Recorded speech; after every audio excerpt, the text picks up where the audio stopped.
Julian Alfred's international success and athletic acclaim has once again reignited the flames of development in St. Lucia.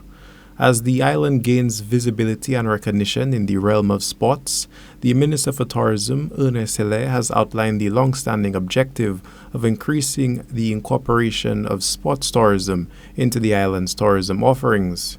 Minister Hilaire asserts that this vision has been a long-standing commitment of the St. Lucia Labour Party, and with ongoing developments in the Ministry of Youth Development and Sports and throughout St. Lucia, this objective can now be genuinely achieved.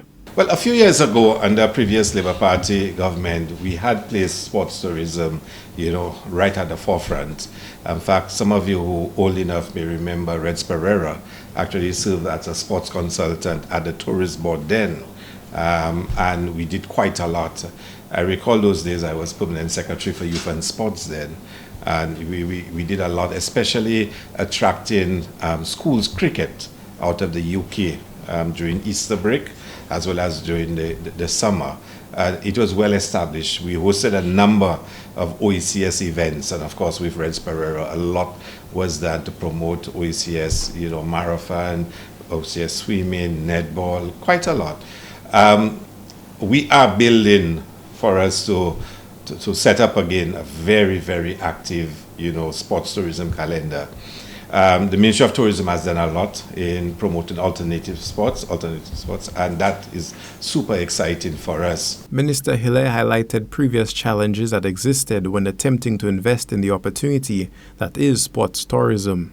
So, for example, I can say to you, it was sometimes very embarrassing for us when we brought down cricketers, netball teams from the UK, whatnot, and they go out to the rural communities and persons want to use toilets and other facilities, and they did not exist, and that was sometimes very challenging for us.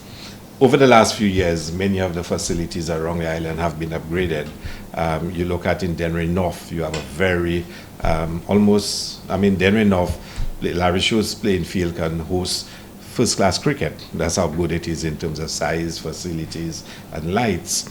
You have in Dennery, you have not so much Miku, especially with the vulgarity that took place to put artificial turf there, but that's another story. You can go to Vieux-Fort and Soufrière. So a lot of the facilities have been upgraded, and that's what we need. Because if we are going to invite schools and other professional teams to come to St. Lucia, we have to be able to offer them the very best. The Minister for Tourism notes that the rising standard of both sports and tourism on the island says plans are afoot to take full advantage of these. So we are preparing ourselves at the Tourism Authority. We have some big targets in the coming years. Sports tourism is one, diving is another one.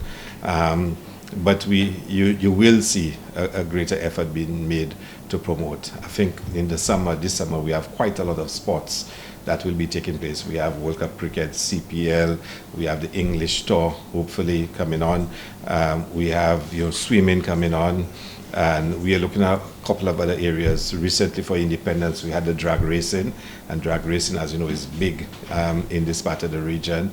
We have been working through Invest St. Lucia to support the development of that sport. So yes, just take note, next couple of years, St. Lucia will become the place to come in the Eastern Caribbean for sports tourism. In a movement to utilize the ongoing enhancements with sports and tourism on the island, the Minister for Tourism made certain of the ministry's current objective of incorporating sports tourism in the near future.